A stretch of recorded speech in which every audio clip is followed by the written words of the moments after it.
gudoomiyaha gobolka Togdheer isuduwaha wasaaradda caafimaadka gobolka Togdheer iyo maayirka degmada Qoryaale ayaa maanta si wada jir ah u dhagax dhigay xarun caafimaad taas oo laga hirgelinayo degmada Qoryaale oo qiyaas ahaan u jirta magaalada Burco 17 kiiloomitir kagana beegan dhanka koonfur bari. xaruntan ayaa noqonaysa tii ugu horeysay ee laga hirgeliyo degmada Qoryaale waxaana halkaasi ka hadlay gudoomiyaha gobolka Togdheer Axmed Cumar Xaaji Cabdilaahi, maayirka degmada Qoryaale Bila Jaamaca Muuse iyo isuduwaha wasaaradda caafimaadka gobolka Togdheer Cabdi Xaaji Saleebaan. waxaana ay tilmaameen muhiimadda ay xaruntani u leedahay bulshada ku dhaqan deegaankaasi waxaana hadaladoodii kamid ahaa gudoomiyihii degmada Qoryaale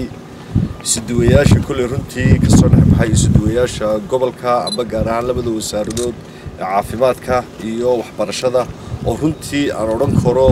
talaabo kasta oo qaado iyo degmo kasta iyo tuulo kasta waxa ka muuqata wax qabadkooda inta waxa soo raacda insha Allah bismillaah taala annagoo gadaal ka soo bandhigi doona in kulli ay naga mutaysatay hay'adda Caritas inaanu shahaado sharafeed wadareed aan gudoosin doono runtii waan inaga kasbatay gobol ahaan iyo qaran ahaanba Caritas ee Somaliland iyo anigoo ah gudoomiyihii degmada Qoryaale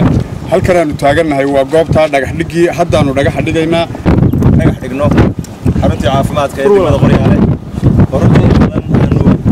هذه عندنا نجا عن زبطة دارنا مسألة عفماتك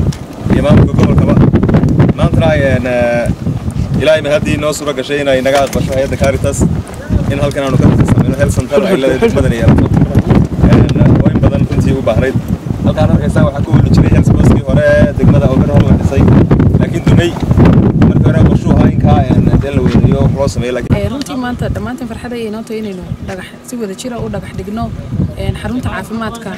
hooyada iyo dhallaanka ee degmada Qoryaale xaruntan oo kamid ah qaybta mashruuca emergency ee Caritas ka wado Somaliland mashruuca iska kaashanayaan Caritas Switzerland Luxembourg Japan Korea iyo dawladda Somaliland oo ay matalayaan maamulka gobolka wasaaradda caafimaadka wasaaradda waxbarashada iyo biyaha si kastaba haatee dadweynaha ku dhaqan degmada Qoryaale ayaa si weyn u soo dhaweeyay hirgelinta xaruntan caafimaad ee laga hirgelinayo degmada Qoryaale. Shaafici Maxamed Ibrahim Sheekeye, shabakada caalamiga ee Somaliland Live News magaalada Burco.